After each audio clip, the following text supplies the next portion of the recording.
कहानी की शुरुआत एक प्रसिद्ध हिटमैन जोजो से होती है, जो अपने नवीनतम लक्ष्यों के स्थान की ओर बढ़ रहा है। उसे पहले से बताया गया था कि वहां केवल एक या दो गार्ड होंगे, लेकिन जब वह वहां पहुंचता है तो वह हैरान होता है कि वहां कई गार्ड इकट्ठे खड़े हैं। इसके बावजूद जूजो बिना घबराए पूरी शांति बनाए रखता है और बस अपनी जेब में हाथ डालकर सिगार मुंह में डालता है। और जब उनमें से एक आगे बढ़कर उससे पूछता है कि वह वास्तव में कौन है, तो जूजो तुरंत अपनी बंदूक निकालकर उसे वहीं गोली मार देता है, बिना किसी हिचकिचाहट के। बाकी सब एक साथ आकर जूजो पर हमला करने की कोशिश करते हैं, लेकिन वह बस अपनी 9 मिलीमीटर बंदूक निकालकर एक के बाद एक सभी को बिना पसीना बहाए मार गिराता है। जैसा कि वह एक प्रसिद्ध हिटमैन है जो किसी को भी मारने के लिए तैयार रहता है जब तक कि कीमत सही हो। इसलिए वह तुरंत सीधे सेफ की ओर बढ़ता है। जितनी कीमती वस्तुएं वह उठा सकता है उठा लेता है और फिर अपनी जान बचाने के लिए भागने लगता है। लेकिन जूजो उसे अपनी चाल बनाते हुए देखता है और ठीक समय पर उसका पैर फेंककर उसे जमीन पर गिरा देता है। जूजो शांतिपूर्वक उस आदमी को सुधारता है, उसे बताता है कि वह केवल उन लोगों के पीछे जाता है जिन्हें वह व्यक्तिगत रूप से पूरी तरह से नष्ट करने योग्य और बचाए जाने से परे मानता है।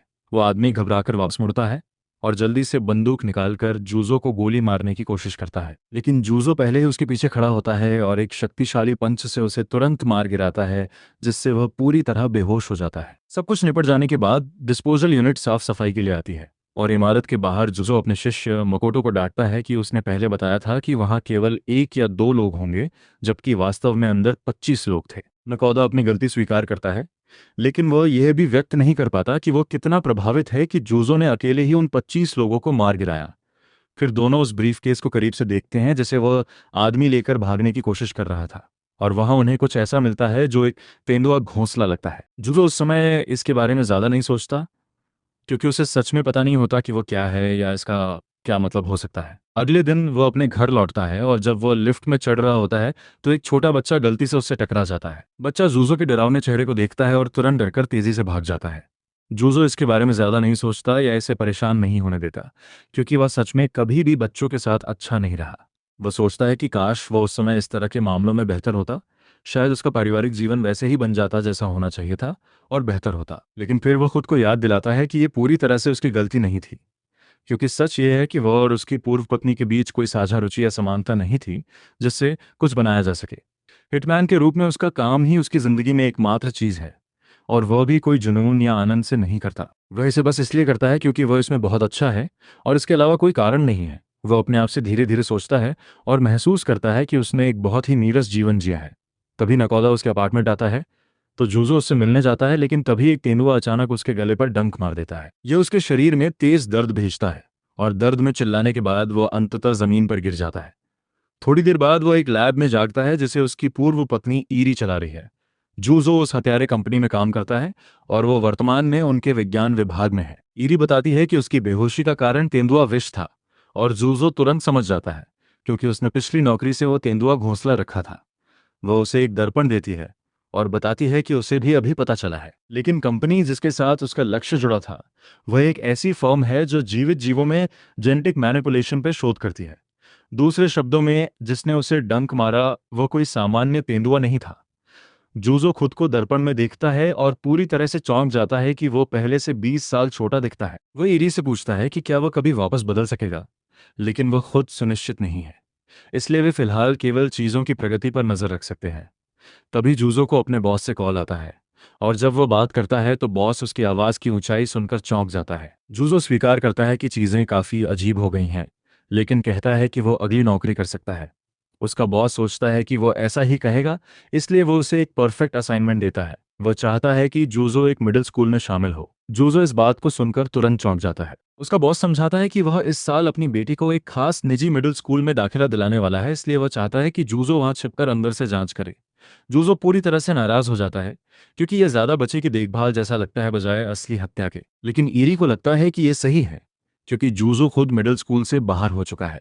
जूजो थोड़ी देर इस पर सोचता है, लेकिन जब वो सुनता है कि उसे इसके लिए अच्छी रकम मिलेगी तो तुरंत मान जाता है। कुछ दिन बाद जूजो के पहले स्कूल के दिन से पहले नकोदा एक चश्मा तैयार करता है जिसमें कैमरे और माइक्रोफोन लगे होते हैं, ताकि वह बाहर से मिशन में मदद कर सके अगर जूजो को कोई समस्या हो। जूजो के निकलने से पहले वह इस पूरी स्थिति को एक आपदा मानता है, क्योंकि अब वह पूरे दिन बच्चों से घिरा रहेगा और उसे बच्चे बिल्कुल पसंद नहीं है। लेकिन वो पैसे के लिए ये सब सह लेता है, और भिखारी चॉइस नहीं कर सकते। उस सुबह स्कूल में नए छात्र एक एक करके अपना परिचय देते हैं और बाकी लोग ठीक से करते हैं। जूजो सबसे असहज परिचय देता है जो किसी ने देखा हो। इससे उसकी कक्षा की लड़कियों के साथ उसके सारे मौके खत्म हो जाते हैं, क्योंकि वे उसे अजीब समझने लगती हैं।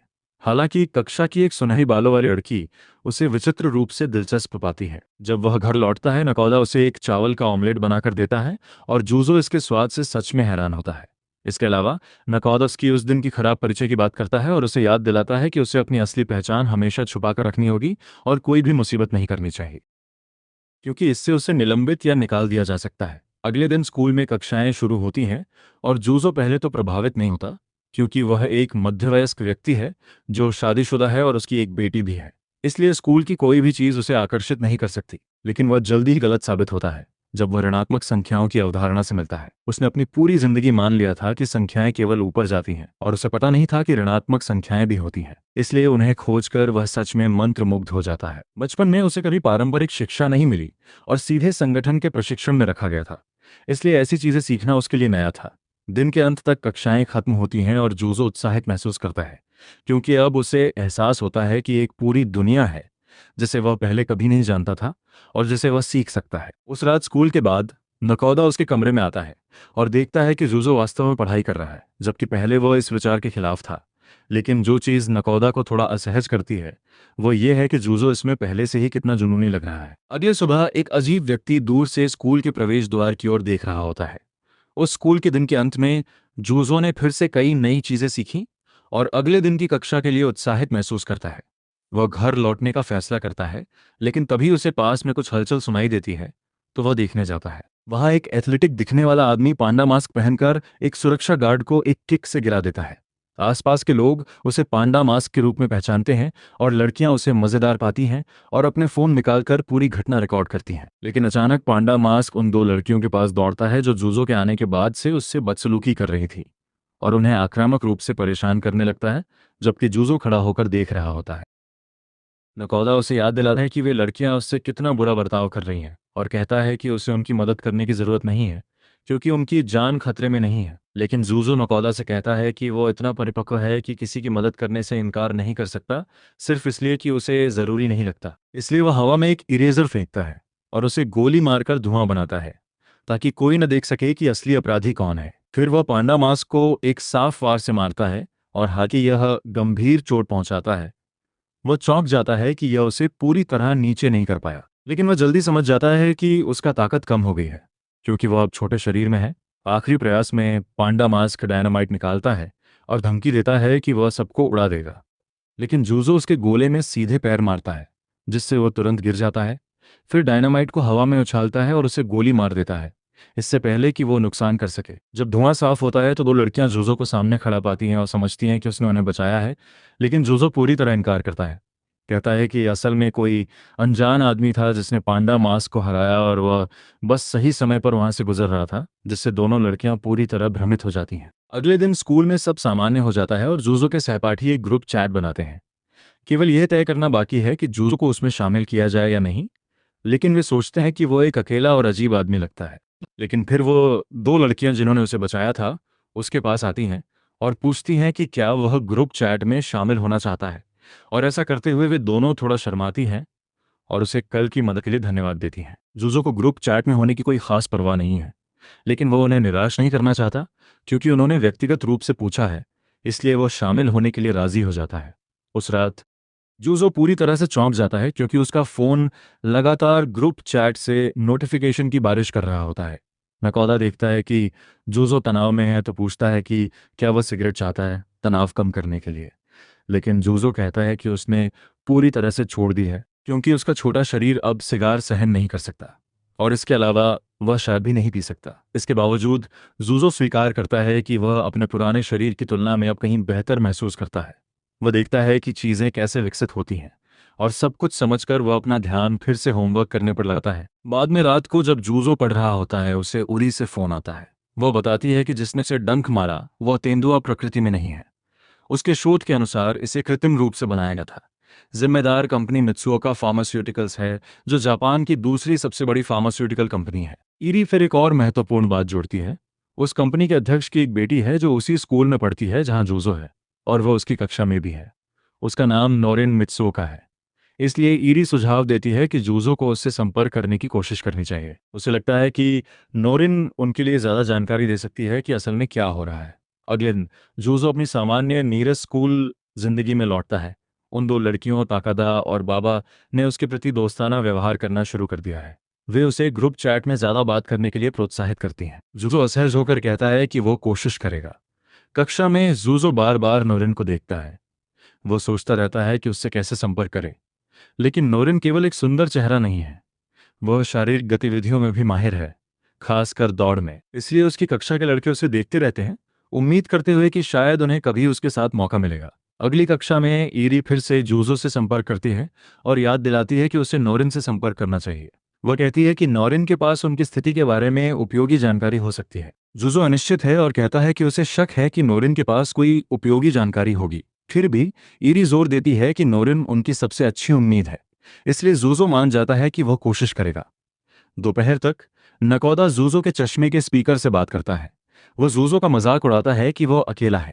जूजो जवाब देता है कि उनके बीच 20 साल से ज्यादा उम्र का अंतर है, इसलिए अगर वह जल्दी से सामान्य होने या छात्रों बुलाने मिलने की कोशिश करता है तो वह संदिग्ध होगा, भले ही उसे पता हो कि यह असहज होगा। जूजो समझता है कि उसे अभी भी नोरिन से बात करनी है। वह हिम्मत जुटाकर उसके पास जाता है और उसे अभिवादन करता है, लेकिन जैसे ही वो उसके पास पहुंचता है नोरिन उसे पागल कहती है और दूर रहने को कहती है। इससे जूजो को एहसास होता है कि स्थिति उसकी अपेक्षा से कहीं अधिक कठिन होगी। बाद में ताकादा और बाबा जूजो से सुनती हैं कि क्या हुआ, लेकिन वे बिल्कुल हैरान नहीं होती। वे बताती हैं कि नोरिन बहुत ठंडी और दूर की रहने वाली लड़की के रूप में जानी जाती है। कई लड़कों ने उससे प्यार का इजहार किया है, लेकिन वह उन्हें तुरंत ठुकरा देती है। वह हमेशा अकेली रहती है और उसके कोई करीबी दोस्त नहीं है, न तो लड़के और ना ही लड़कियां। स्कूल के दिन के अंत में जूजो नकोदा के साथ चलते हुए सोचता है, वो फिर सोचता है और महसूस करता है कि नोरिन से कोई जानकारी पाना असंभव हो सकता है। इसलिए वो फिलहाल इस विचार को छोड़ देता है। चलते हुए उसे भूख लगती है तो वह एक रेमन रेस्तरां में भोजन करने जाता है। अंदर वह अचानक देखता है कि नोरिन वहां वेटर के रूप में काम कर रही है। नोरिन भी उसे देखकर हैरान होती है। कुछ सेकंड के बाद दोनों सामान्य बनने की कोशिश करते हैं। जूजो बैठता है और खाना ऑर्डर करता है और नोरिन उसका ऑर्डर लेती है। इंतजार करते हुए जूजो सब कुछ फिर से सोचने लगता है। वह सोचता है कि एक फार्मास्यूटिकल कंपनी के अध्यक्ष की बेटी एक छोटे आम रेमन दुकान में क्यों काम कर रही है। थोड़ी देर बाद उसका रेमन आता है। पहले वो उम्मीद करता है कि वो औसत या प्रभावहीन होगा, लेकिन एक काटते ही उसका चेहरा पूरी तरह बदल जाता है। वह चौंक जाता है कि रेमन कितना समृद्ध और स्वादिष्ट है और वह उत्साह से खाना जारी रखता है। जब वह खाने में व्यस्त होता है नोरिन चुपचाप उसके पास आती है और कहती है कि जब वह खाना खत्म कर ले तो दुकान के पीछे उससे मिलना। पीछे की गली में नोरिन बेहद शर्मिंदा महसूस करती है कि कोई स्कूल का छात्र जान गया कि वह वहां काम करती है। वह तुरंत जूजो से वादा करती है कि वह इसे स्कूल में किसी को नहीं बताएगा। जूजो बिना हिचकिचाए मान जाता है और वादा करता है कि वह किसी को नहीं बताएगा। इसके बाद दोनों साथ में घर चलने लगते हैं। रास्ते में जूजो उत्सुक होता है और नोरिन से पूछता है कि वह अमीर परिवार से होने के बावजूद रेमन दुकान में क्यों काम करती है। नोरिन बताती है कि वह दुकान उसके चाचा की है, इसलिए उसे एक सामान्य पार्ट टाइम कर्मचारी की तरह वेतन नहीं मिलता। वह बस परिवार के सदस्य की मदद कर रही है। जूजो फिर पूछता है कि अगर यह असली नौकरी नहीं है तो इसका क्या मतलब है। नोरिन कुछ देर चुप रहती है और फिर वो बताती है कि बचपन से उसे पता था कि उसका परिवार कितना अमीर है और लोग उसे सुंदर अमीर लड़की के रूप में देखते हैं, लेकिन यह हमेशा उसे परेशान करता था क्योंकि उसके माता पिता उसकी परंपरागत और पुराने विचारों वाली उम्मीदों को उस पर थोपते थे। इसलिए उसका एक सपना था, वह एक दिन अपनी खुद की रेमन दुकान खोलना चाहती है। वह अपने परिवार की पुरानी सोच से नफरत करती है और अपनी ताकत से जीना चाहती है, बजाय उनके धन या प्रतिष्ठा पर निर्भर रहने के। वह अपने चाचा के रेमन के स्वाद और शैली को भी जारी रखना चाहती है, जिसे वह सच में पसंद करती है। नोरिन फिर अपने चाचा के बारे में बताती है। वह एक रेमन शेफ बने क्योंकि वह नहीं चाहता था कि लोग केवल अपनी सामाजिक वर्ग या धन स्तर के लोगों के साथ समय बिताएं। जब भी नोरिन बचपन में उदास या तनाव में होती, उसका चाचा बिना कुछ कहे उसके लिए रेमन बनाता। बिना शब्दों के वह सरकारें हमेशा उसे बेहतर महसूस कराता और आराम देता। यह सुनकर जूजो उससे सहमत होता है। वो कहता है कि उसे माता पिता की उम्मीदों के अनुसार नहीं जीना चाहिए, सिर्फ इसलिए कि वो उनका बच्चा है। वह ये भी जोड़ता है कि उसने जो रेमन खाया वह वाकई स्वादिष्ट था। ये सुन नोरिन की खुशी दिखती है। हालांकि उसने खुद रेमन नहीं बनाया, उसने सामग्री तैयार करने में मदद की, इसलिए वह गर्व महसूस करती है कि उसने कुछ अच्छा बनाया। वे साथ चलते रहते हैं जब तक कि अलग होने का समय ना आए। जाते जाते नोरिन जूजो से कहती है कि उसने उसके साथ खुलकर बात की है। इसका मतलब ये नहीं कि वो स्कूल में उसके साथ दोस्ताना व्यवहार करे या सामान्य बातें करे। जूजो इसे स्वीकार करता है और कहता है कि अच्छा था जब तक चला। फिर वो अलविदा कहता है और जाने लगता है। लेकिन उसी समय एक वैन अचानक नोरिन के पीछे आती है। वो प्रतिक्रिया देने से पहले जल्दी से पकड़ ली जाती है और अंदर खींच ली जाती है। वैन तुरंत तेजी से चलती है। जूजो उसका पीछा करता है, लेकिन वो उसे पकड़ने के लिए तेज नहीं है। वो रुककर सोचता है कि कोई शांत लड़की नोरिन को क्यों अगवा करेगा। फिर उसे याद आता है कि उसका पिता एक बहुत संदिग्ध फार्मास्यूटिकल कंपनी का अध्यक्ष है, इसलिए उसे निशाना बनाए जाने के कई कारण हो सकते हैं। पहले से स्थिति पर नजर रख रहा है और जल्दी से वैन के नंबर प्लेट की जांच करता है, लेकिन पता चलता है कि वह नकली प्लेट है, जिसका मतलब है कि इसे ट्रैक या पहचान से बचने के लिए खास बनाया गया था। नकोदा निष्कर्ष निकालता है कि उसे बचाना शायद बहुत देर हो चुकी है। ये सुनने के बाद भी जूजो हार नहीं मानता। वो तुरंत उस दिशा में दौड़ता है जहां वैन गई थी। वो कुछ परकोर मूव करता है और बेहतर दृश्य पाने के लिए एक सेल टावर पर चढ़ता है। वहां से वह दूर लाल बत्ती पर रुकी वैन देखता है। जूजो अपनी पिस्तौल निकालता है और गोली मारने की कोशिश करता है। नकोदा कहता है कि यह व्यर्थ है क्योंकि इतनी दूरी से निशाना लगाना असंभव है। लेकिन जूजो सावधानी से कोण और प्रक्षेप पथ डालता है और ट्रैकिंग डार्ट फायर करता है। डार्ट वैन को सीधे लग जाता है। अब उनके पास उसे ट्रैक करने का तरीका है। जूजो सिग्नल का पीछा करता है जब तक कि वह उसे एक खंडहर इमारत तक नहीं ले जाता। अंदर अपहर्ता नोरिन की आंखों पर लगी पट्टी हटाते हैं। जब वे उसका चेहरा साफ देखते हैं तो वे पाते हैं कि वह बहुत सुंदर है। उनमें से एक बहुत ज्यादा उत्साहित हो जाता है और उसे चूमने के बारे में सोचने लगता है। लेकिन बॉस अचानक आता है और उसे दूर भगाता है। वह नोरिन से माफी मांगता है अपने अधीनस्थ के बुरे व्यवहार के लिए और कहता है कि वह बाद में उसे मार डालेगा। फिर बॉस शांतिपूर्वक नोरिन से पूछता है कि उसके पिता की कंपनी जो एक गुप्त दवा विकसित कर रही है उसका राज क्या है। वो कहता है कि उसे पता है कि नोरिन के पास इसकी जानकारी है। नोरिन जवाब देती है कि उसे नहीं पता कि वो क्या बात कर रहा है। बॉस जोर देकर कहता है कि वह नाटक करना बंद करे और कहता है कि उसे पता है कि वह झूठ बोल रही है। नोरिन सच में नहीं जानती कि वो किस बारे में बात कर रहा है और किसी गुप्त दवा के बारे में कुछ समझ नहीं पाती। बॉस मानता है कि वह झूठ बोल रही है, इसलिए वह धमकी देता है कि अगर वह बात नहीं करेगी तो उसके चाचा की रेमन दुकान नष्ट कर देगा। नोरिन घबराती है और उससे ऐसा न करने की विनती करती है। वह फिर से कसम खाती है कि उसे सच में कुछ पता नहीं है। इसी क्षण बॉस को जूस गोली मार देता है। नोरिन चौंक कर मुड़ती है ये देखने के लिए कि क्या हुआ, लेकिन जूजो तुरंत उसका सिर ढक देता है ताकि वो उसका चेहरा या पहचान न देख सके। बॉस के बाकी लोग जूजो पर हमला करने लगते हैं, लेकिन जूजो तुरंत प्रतिक्रिया करता है और उन्हें एक एक करके गोली मार देता है। वो केवल रबर की गोलियां इस्तेमाल करता है क्योंकि वह तकनीकी रूप से ऑफ द क्लॉक है, इसलिए किसी को नहीं मार रहा। जूजो जल्दी समझ जाता है कि बाहर अभी और दुश्मन है। वह नोरिन को एक गाड़ी पर रखकर सुरक्षित स्थान पर ले जाता है। जब एक और दुश्मन आता है तो जूजो गाड़ी का इस्तेमाल कर एक जबरदस्त फ्लिप मूव करता है और उसे बेहोश कर देता है। वे हॉलवे से गुजरते हैं और अधिक लोग गोली चलाते हैं। जूजो गाड़ी को चलती ढाल के रूप में इस्तेमाल करता है। उसे झुकाकर गोलियों को रोकता है और सीढ़ियों की ओर दौड़ता रहता है। सीढ़ियों पर वे और दुश्मनों से मिलते हैं, लेकिन जूजो अपने प्रशिक्षित हिटमैन कौशल का इस्तेमाल करके उन्हें जल्दी से मार देता है, बिना रुकावट के। जब वे बाहर पहुंचते हैं तो जूजो सोचता है कि अंततः सब खत्म हो गया। लेकिन तब बॉस अचानक फिर से प्रकट होता है, होश में आ चुका होता है और एक कार लेकर उन्हें चलाने की कोशिश करता है। जूजो शीशे के माध्यम से गोली मारने की कोशिश करता है, लेकिन उसे पता चलता है कि कांच बुलेट प्रूफ है। कोई विकल्प न देखकर वह नोरिन को गाड़ी से नीचे सुरक्षित जगह भेज देता है। फिर गाड़ी को सीधे आने वाली कार की ओर घुमाता है। वह एक लकड़ी का ऑर्नामेंट इस्तेमाल करके एक रैंप बनाता है, जिससे कार हवा में उड़ती है और उनके ऊपर पलट जाती है। कार जोर से टकराती है और बॉस की मौत हो जाती है। सब खत्म होने के बाद जूजो नोरिन को क्लोरोफॉर्म सांस लेने देता है, जिससे वह बेहोश हो जाए ताकि वह सवाल न करे या प्रतिक्रिया न दे। अगले दिन नोरिन अपने कमरे में उठती है, पूरी तरह भ्रमित। वो सोचती है कि क्या सब कुछ एक सपना था, लेकिन जब वह अपनी कलाई पर निशान देखती है तो तुरंत समझ जाती है कि ये सच था। वो सोचने लगती है कि उसे किसने बचाया होगा। उसे शक होता है कि वो जूजो हो सकता है। बाद में स्कूल में वह सीधे उससे सवाल करती है, लेकिन जूजो ऐसा करता है जैसे उसे कुछ पता नहीं है और पूरी तरह भोला बनता है। वह आगे बढ़ने से पहले कैजुअली कहता है कि वह अब से कभी कभी वहां रेमन खाने आएगा। वह मुस्कुराता है और पूछता है कि क्या वह उसे अगली बार एक कटोरी खिलाएगी। नोरिन हिचकिचाती है, लेकिन अंततः अनिच्छा से मान जाती है। अगले दिन स्कूल में जूजो को गणित में एक नया विषय दिया जाता है, लेकिन वह इसे समझने में बेहद कठिनाई महसूस करता है, चाहे वह कितना भी पढ़ाई करे। खुद से दोबारा पढ़ने के बाद भी अवधारणाएं उसके लिए समझ से बाहर हैं और वह निराश होने लगता है। जब वह घर पहुंचता है तो वह नकोदा से मदद मांगता है, उम्मीद करता है कि वो इसे सरल तरीके से समझा सके। लेकिन नकोदा भी गणित में उतना ही खराब निकला, इसलिए वो मदद नहीं कर पाता। कोई आसान विकल्प न होने पर जूजो ईरी को फोन करता है और उससे पढ़ाने को कहता है, लेकिन ईरी इस तरह की स्थिति में पढ़ना नहीं चाहती, इसलिए वह बस कहती है कि जूजो स्कूल में अपने शिक्षक से पूछे। जूजो बताता है कि उसका शिक्षक उससे छोटा है, जिससे उसे मदद मांगना असहज लगता है। लेकिन ईरी उसकी सहानुभूति नहीं करती और सीधे कहती है कि या तो अपना घमंड छोड़कर मदद मांगे या खुद ही सब समझे। अगले दिन जूजो फिर भी कक्षा में कोई सवाल नहीं पूछता और नया विषय शुरू होते ही वह गणित के पाठ्यक्रम में और पीछे हो जाता है। कक्षा के बाद वह अपनी मेज पर सिर रखकर बैठता है, फंसा हुआ महसूस करता है और नहीं जानता कि इसे कैसे समझेगा। उसी समय एक नीले बालों वाला लड़का रयो उसके पास आता है और पूछता है कि क्या उसे मदद चाहिए।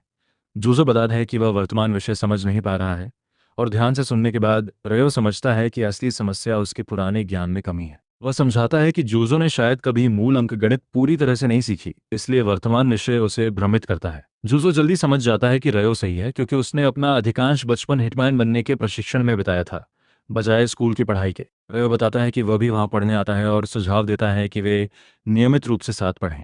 इसके बाद जूजो काफी समय तक रयो के साथ पढ़ाई करता है और अगले 2 हफ्तों में धीरे धीरे मूल बातें फिर से सीखता है। फिर एक दिन गणित शिक्षक कक्षा को एक सरप्राइज क्विज देता है और जूजो लगभग भावुक हो जाता है जब वह देखता है कि उसने 100% अंक हासिल किए हैं। जूजो उत्साहित होकर रयो को परिणाम बताता है और उसकी ईमानदारी से मदद के लिए धन्यवाद करता है। लेकिन रयो कहता है कि सबसे ज्यादा श्रेय जूजो को जाता है, क्योंकि उसने समय लेकर मूल बातें फिर से सीखी और समझी। ये सुनकर जूजो और खुश होता है और जश्न मनाने के लिए रयो को धन्यवाद देता रहता है।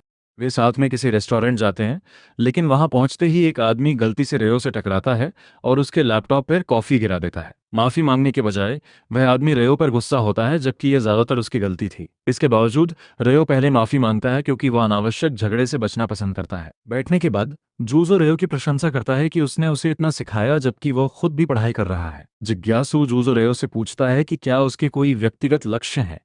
ये सुनकर रयो खुलता है और बताता है कि वो हमेशा डॉक्टर बनना चाहता था, जिसे जूजो एक महान लक्ष्य मानता है।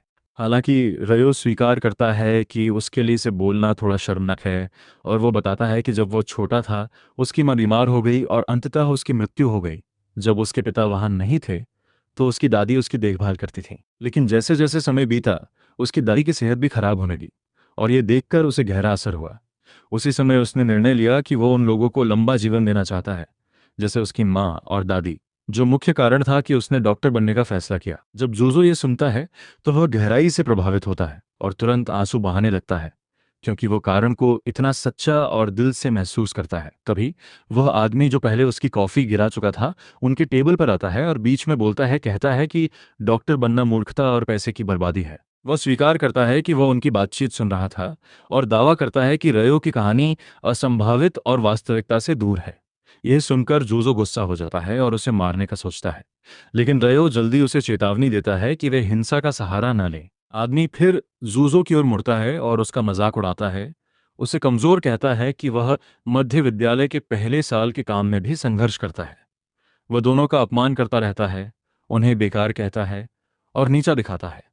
लेकिन उस समय रयो गंभीर चेहरा लेकर खड़ा हो जाता है। वह शांतिपूर्वक बताता है कि आदमी जो कह रहा है उसका उसके डॉक्टर बनने के कारण से कोई लेना देना नहीं है। वह जोड़ता है कि भले ही आदमी सोचता हो कि वह सही है, अगर वह दूसरों का अपमान करता है सिर्फ इसलिए कि उनकी राय अलग है तो वह गलत है।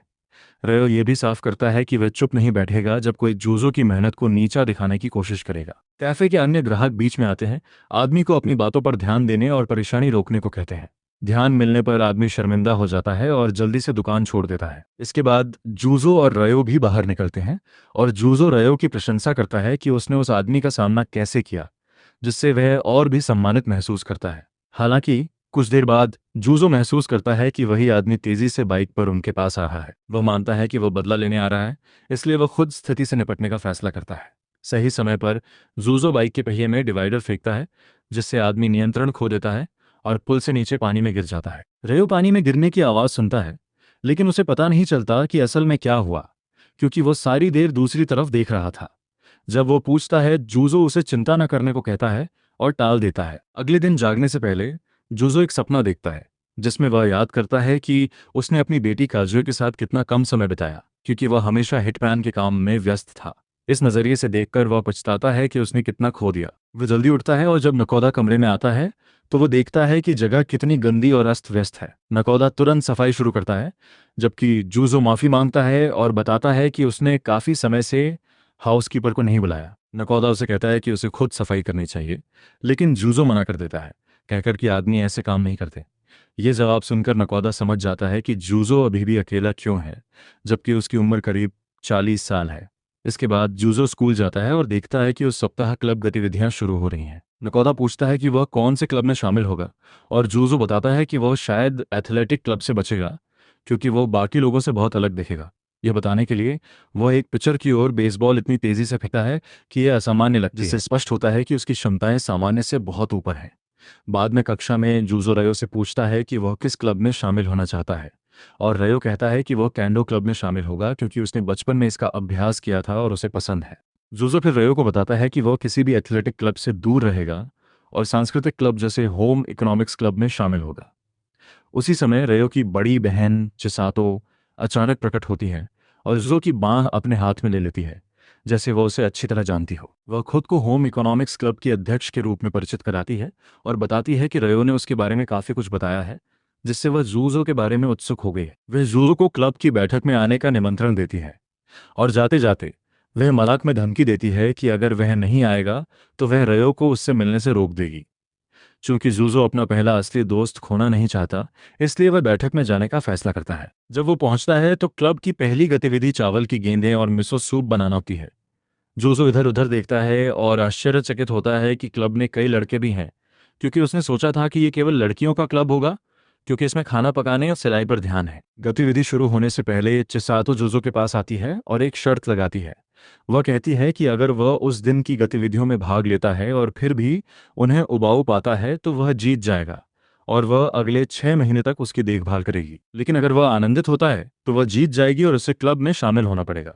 जूजो महसूस करता है कि उसके पास ज्यादा विकल्प नहीं है, इसलिए वह चुनौती स्वीकार कर लेता है। वह अन्य क्लब सदस्यों के मार्गदर्शन में खाना पकाना शुरू करता है, और जब वह मिसो सूप चखता है तो स्वीकार करता है कि वह वास्तव में बहुत अच्छा है। सत्र के अंत में जब सभी जाने लगते हैं, चिसातो जूजो से पूछती है कि उसे क्लब के बारे में क्या लगता है। वह जवाब देता है कि ठीक था, लेकिन कुछ खास नहीं। चिसातो उसकी प्रतिक्रिया पर हंसती है, ये समझते हुए कि उसने उसकी अपेक्षाओं को पूरी तरह से पूरा नहीं किया। जूजो फिर कहता है कि वे शर्त को ड्रॉ मान लें, लेकिन चिसातो मना कर देती है और कहती है कि मुकाबला अभी खत्म नहीं हुआ है, और जूजो घर लौटता है। नकोदा कहता है कि उसे इतना जिद्दी होने की जरूरत नहीं थी, सिर्फ इसलिए कि वह हारना नहीं चाहता था। नकोदा बताता है कि जूजो ने स्पष्ट रूप से खाना पसंद किया, लेकिन उसने अनुभव को कम करके बताया कि क्लब ठीक था। जूजो जवाब देता है कि यह असल में खाने के बारे में नहीं था, बल्कि वह क्लब में बने रहने के लिए पर्याप्त प्रेरणा महसूस नहीं कर रहा था। जब वह अंततः घर पहुंचता है तो ईरी उसे फ़ोन करती है और धन्यवाद देती है कि उसने होम इकोनॉमिक्स क्लब से बचा हुआ खाना लाया। वो बताती है कि वह और काजुए पहले ही उसे खा चुके हैं और स्वादिष्ट पाया। ईरी फिर फ़ोन काजुए को देती है और काजुए जो से कहती है कि खाना वाकई अच्छा था और उसका दिल से धन्यवाद करती है। ये सुनकर जूजो को चिसातो की बात याद आती है कि खुद के लिए खाना पकाना ठीक है, लेकिन किसी खास के लिए खाना पकाना असली आनंद है। जूजो महसूस करता है कि यह पहली बार है जब ईरी या काजुए ने उसे कुछ देने के लिए धन्यवाद दिया है, और यह एहसास उसे उम्मीद से ज्यादा प्रभावित करता है। सोच विचार करके वह तय करता है कि वह होम इकोनॉमिक्स क्लब में शामिल होगा। अगले दिन वह अपना आवेदन चिसातो को देता है और वह खुशी से झूम उठती है कि उसने क्लब में शामिल होने का फैसला किया। जब जूजो क्लासरूम से निकलता है तो वह नोरिन से मिलता है और पता चलता है कि वह भी होम इकोनॉमिक्स क्लब में शामिल हो गई है। नोरिन आश्चर्यचकित होती है कि जूजो भी शामिल हुआ, लेकिन जूजो बस कहता है कि कारण थोड़ा जटिल है। नोरिन आगे नहीं पूछती और चली जाती है, याद दिलाते हुए कि वे एक ही क्लब में होने का मतलब ये नहीं कि वे दोस्त हैं। जब जूजो अपनी अगली कक्षा की ओर बढ़ता है, नकोदा को एरी से एक ईमेल मिलता है जिसमें जूजो के मूल रूप में वापस आने की शर्त बताई गई है, और केवल नकोदा के चेहरे से ही स्पष्ट है कि स्थिति गंभीर है। नकोदा फिर जूजो से कहता है कि अपने मूल रूप में वापस आने के लिए उसे नोरिन से शादी करनी होगी। ये सुनकर जूजो इतना चौंक जाता है कि वह इसे समझ नहीं पाता, क्योंकि उसे ये नहीं समझ आता कि ये दोनों बातें कैसे जुड़ी हैं। नकोदा समझाता है कि जूजो का रूपांतरण तेंदुआ के कारण हुआ, जो मित्सुओका फार्मास्यूटिकल्स का उत्पाद है, इसलिए कंपनी ही एकमात्र जगह है जहां इसके उलट करने की जानकारी है। वह कहता है कि धमकियों या बल का उपयोग काम नहीं करेगा, इसलिए एकमात्र यथार्थवादी तरीका कंपनी विरासत में लेना है, जिसके लिए जूजो को नोरिन से शादी करनी होगी। मकोटो इसे जूजो का नया मिशन प्रस्तुत करता है, लेकिन जूजो तुरंत महसूस करता है कि यह असंभव है, क्योंकि लगभग 40 साल का आदमी एक मिडिल स्कूल लड़की के साथ सगाई नहीं कर सकता। उसी दिन बाद में जूजो अपनी पसंदीदा कटोरी रेमन के साथ आराम करने के लिए एक रेमन दुकान जाता है, और जब वह खत्म करता है और जाने की तैयारी करता है तो नोरिन भी अपनी शिफ्ट खत्म करती है, इसलिए वे साथ साथ घर चलने लगते हैं। चलते हुए नोरिन अपने पिता के बारे में अपनी निराशा व्यक्त करती है, खासकर क्योंकि वह कम ही घर होता है। लेकिन जूजो आधा सुन रहा होता है क्योंकि वह अगले दिन के अंग्रेजी क्विज पर ध्यान केंद्रित कर रहा होता है। नोरिन उसे डांटती है कि वो उसकी बात नहीं सुन रहा, लेकिन थोड़ी देर बाद उसका गुस्सा हंसी में बदल जाता है क्योंकि उसे एहसास होता है कि ये तरह तरह का निरर्थक तकरार वो वास्तव में दोस्तों के साथ करना चाहता है। फिर भी वह जल्दी जोड़ती है कि वो ये नहीं कह रही कि वो जूजो को ऐसा दोस्त मानती है। अगले दिन क्लब गतिविधियों के दौरान जूजो फिर से कुछ अच्छा पकाने के लिए उत्साहित होता है, लेकिन वो जल्दी देखता है कि क्लब में कई नए सदस्य हैं। ऐसा इसलिए हुआ क्योंकि बहुत सारे छात्रों ने सुना था कि नोरिन इसमें है। नोरिन असहज महसूस करने लगती है क्योंकि कई लड़के उससे मिलने आते रहते हैं और उसे डेट पर ले जाने के लिए कहते हैं। इसलिए यह सब खत्म करने के लिए वह जूजो के पास जाती है और अचानक घोषणा करती है कि वह उसका बॉयफ्रेंड है, जिससे वहां मौजूद सभी जूजो सहित पूरी तरह से स्तब्ध रह जाते हैं। ये एपिसोड 3 था। अगले भाग को मिस ना करने के लिए सब्सक्राइब करें और स्क्रीन पर अगला वीडियो देखें।